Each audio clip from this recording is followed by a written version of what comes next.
Les 4 cadeaux donnés au fils prodigue. Le père dit à ses serviteurs: apportez vite la plus belle robe et revêtez-le, mettez-lui un anneau au doigt et des sandales aux pieds. Amenez le veau gras, tuez-le. Mangeons et réjouissons-nous. Luc 15, 22 à 23. Regardez la figure du Père dans la parabole du Fils prodigue.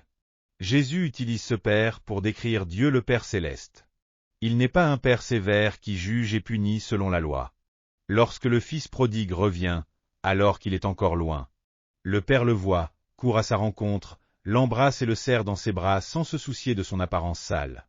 Et dit: mon fils que voici était mort et il est revenu à la vie, il était perdu et il est retrouvé. Il se réjouit grandement.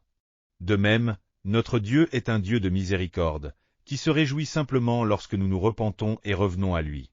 Comment Dieu bénit-il ceux d'entre nous qui ressemblent au Fils prodigue? Premièrement, il dit: apportez vite la plus belle robe et revêtez-le.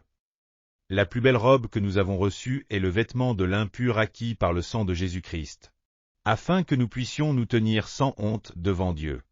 Ainsi, nous avons ôté nos vieux vêtements de péché, de maladie et de désespoir, et nous avons revêtu le vêtement de la justice. Deuxièmement, il dit: mettez-lui un anneau au doigt. Lorsque nous revenons à Dieu, il nous met un anneau symbolisant notre statut d'enfant de Dieu. Cet anneau représente le Saint-Esprit. Par conséquent, notre être rempli du Saint-Esprit est le signe que nous avons été sauvés et que nous sommes devenus enfants de Dieu. Troisièmement, il dit: mettez-lui des sandales aux pieds. Le père du fils prodigue met des sandales aux pieds de son fils, qui est revenu avec des pieds ensanglantés après avoir marché pieds nus. Que signifient ces sandales? Elles représentent les chaussures de l'Évangile. La Bible dit: ayez pour chaussure à vos pieds le zèle que donne l'Évangile de paix. Éphésiens 6,15.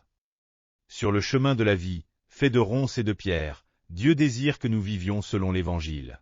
Enfin, il dit: amenez le veau gras, tuez-le. Mangeons et réjouissons-nous. Dieu veut que nous vivions dans la joie et la satisfaction, à moins que nous traversions une épreuve permise par sa providence spéciale. Dieu souhaite toujours nous donner le veau gras de l'âme et celui de la vie, afin que nous vivions dans la joie et que nos lèvres ne cessent de chanter ses louanges. Bien-aimés, souvenons-nous que Dieu nous accueille avec joie lorsque nous nous repentons et revenons à lui, et qu'il est un Dieu miséricordieux qui nous donne de bons cadeaux. Alléluia! Si vous avez aimé cette vidéo, n'oubliez pas de vous abonner à la chaîne. Que Dieu vous bénisse abondamment.